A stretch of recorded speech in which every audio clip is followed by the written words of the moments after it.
do a lot of foul shit. Like behind the scenes, he would do some foul shit, like hating on, like doing things with people I done business with that he done business with. He would say shit that I was like, he said that to you? Right. I was like, yeah, it's all right. You know what I'm saying? Like, you know, and niggas don't know what they like till they see somebody with it. So they want the girls after you're done with them and shit. All right, before things get too serious, let's take a little look back. For a while, the entire Diddy versus 50 Cent dispute appeared to be typical trolling on Instagram. 50 is poking fun of Diddy's events and business affairs, mocking him and even hinting at dubious activities occurring behind the scenes. But at the time, Diddy barely responded. He remained silent. It was providing an unbothered energy, as if he was too rich or influential to even recognize 50 Shades. In addition, 50 has been ridiculing Diddy for a long time. We're talking about nearly a decade of clowning. Diddy remained calm in spite of everything. This sudden transformation was so shocking because of this. Because when someone who usually smiles and is quiet suddenly turns violent, it's not a random occurrence. That's a sign of change. Someone or something set him off, and whatever nerve that struck, it clearly touched it. Diddy is now doing more than just clapping back. By threatening them and using lawyers, he's trying to get the support of powerful individuals. Hold on, though, what exactly made Diddy crazy? What is 50 holding? And why is Diddy behaving this way? Let's break everything down. I had issues with Puff. I don't like him like that. Like, I don't like things that he would do and make me uncomfortable. So we're speaking on Diddy, we're speaking on Puff. Yeah. Okay. But I don't have that thing where, we ain't had no thing. I wasn't sending nothing at him, big. If it was on the street side like that, we would be actively doing things to each other. Right. And we wasn't doing that. Right? So it gets to, but Jay definitely not that. That's definitely not. It's just being competitive. You know what I mean? So I look at it, I go, whoa. So I always go into what would I do in a situation like this? Like when that type of thing happens. Like, and I'm going,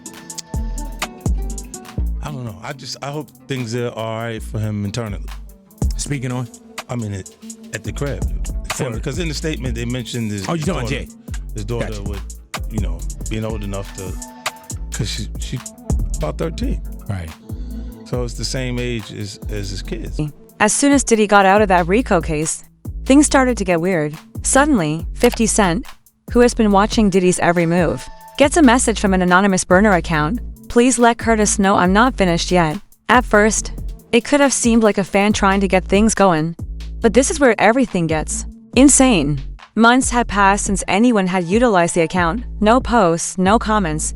Then, just a few hours after the court's ruling that a single, laser-focused sentence that is neither a broad diatribe nor a meme.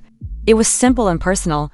And the worst is yet to come. Insiders claim that the account is linked to a close buddy of Diddy's and has been used for espionage and secret clapbacks in the past. Was more than just a bored troll looking around Instagram, then appeared to be planned. Now I know what you're thinking. That would only be a few, wouldn't it? An online troll at random? Yes, that would be the straightforward explanation for why everything leads to the same conclusion. That individual was Diddy, not the tycoon Diddy.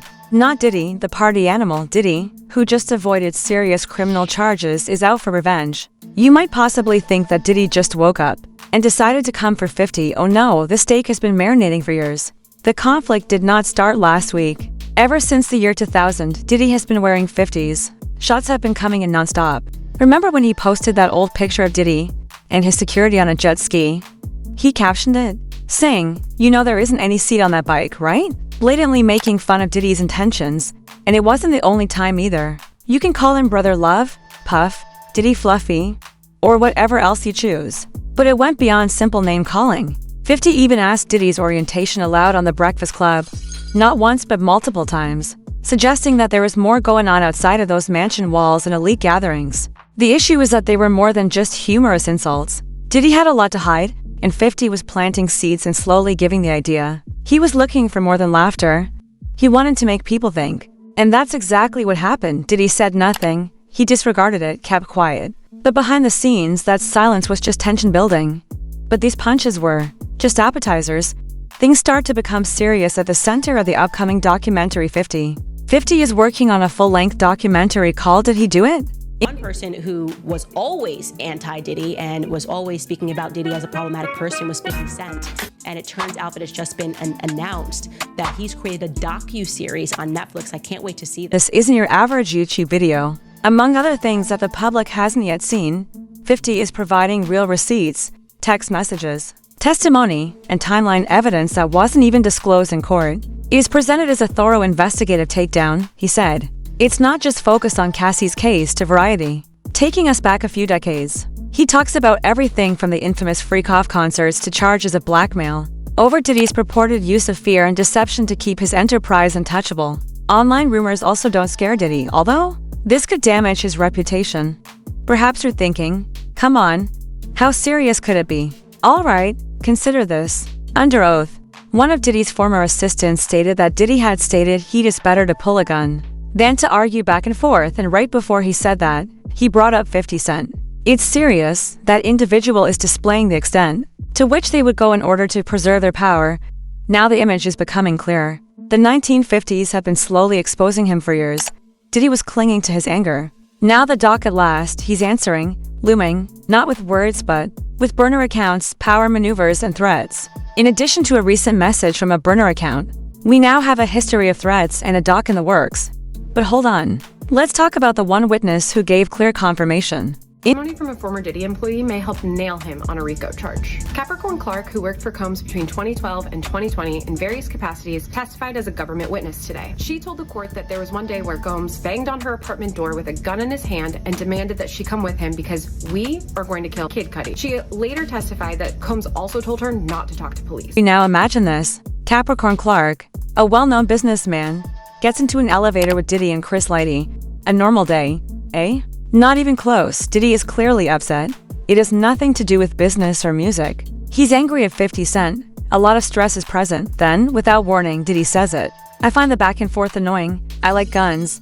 Think about that for a second. This isn't a studio conflict. This isn't a tweet. It's closed here, just 3 people. Then Diddy decides it's time to talk about guns. Not in a casual or speculative manner, but in response to 50 Cent's usual trolling. Everyone. Picture yourself in that elevator, the silence, the tension, the cold air. And this man casually talking about guns as if it were part of his brunch agenda.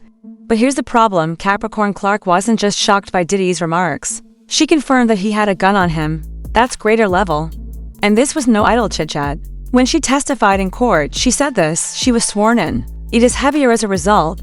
As such, it transcends industry rumors. The charge is serious and has a lot to do with Diddy's mindset. We now have a loaded weapon. A loaded comment, an elevator, and a real situation, and all because of 50 Cent's trolling. For years, Diddy has been repressing that kind of fury. If this is what happened behind closed doors, just consider all the things that never reached the courtroom, nor was it merely talk. Capricorn claims that Diddy was carrying a weapon on that particular day. Think about what else 50 knows that wasn't in the courtroom. All right, let's move on to today. The largest bullet Diddy has ever avoided was the conspiracy charge against Rico. Even though that one may have really defeated him, he overcomes it despite being found guilty on 2 additional counts. He might still be able to walk. He's denied bail for the time being. But sources say Diddy's actions are unaffected behind the scenes. He is behaving as though he is already aware of the outcome. He is surrounded by the appropriate people, including the necessary contacts and lawyers. And as a result, he probably feels secure enough to make threats. He replies, yeah, I'm in jail now, but I'm not staying here. Additionally, 50 should exercise caution if he decides to walk. This is a man who has gone through more than just being famous, power. He has always been rich, always had access, and that access is probably what's keeping him calm right now. He doesn't act like a man in distress. He acts like a man strategizing his next move. It feels different because of this. Diddy's defense of his reputation is no longer unique. Diddy would defend all he has made with force if needed. Furthermore, 1950s jokes are no longer the only subject. Because of what's on that dock, everything may burn down. How you been, man? I haven't seen you so long. How much did we drink? You trying to say something, Asher? I'm trying to say something. What do you want to say? I don't know if I should. This will be exposed. I mean, when I walk in, I definitely take pride in being the originator of the preparation of the sex. Little things that I personally like. A lot of ladies, they just, so you have, if you don't have what they need, they're gonna leave. Right. Gotta keep them there. Right. You need locks on the doors. P. Diddy be wanting the body. And you gotta tell him no. You got to tell him no. All of these big deviants is all catching hell in 2024. It's up for all of them. It don't matter if you Diddy or whoever you is.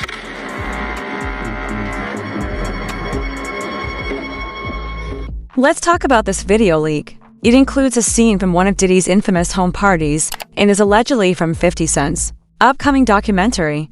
But this isn't your normal red carpet scene. As they roam around wearing masks and animal antlers, the people in the video seem to be carrying out a ritual. With low music and dim lighting, the whole atmosphere seems strange and off, like some kind of exclusive eyes wide shut kind of meeting. Yes, I know about it.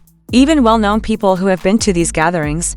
This is about more than champagne and DJs, you guys. The parties have always been mysterious. Some chuckle and brush them off. Others assert that they saw unrepeatable things. But now that 50 is teasing this footage in the doc, everything is starting to come together. Online gaming is not all he does, no more. He is presenting photographic proof. He is bringing to the public's attention what has been debated for years. This clip is also a teaser if this is just a small example. Just think of what 50 more are concealing. If Diddy is acting so aggressively before the full paper is made public, it says it all. It's probably worse. But there is more. Let's be real. 50 Cent isn't scared of Diddy. Never has it been. As if nothing had happened, he still goes to basketball games, makes jokes, and creates memes. But this time it feels different. Diddy no longer chuckles. Information from insiders with knowledge of both sides has shown that Diddy has been making serious threats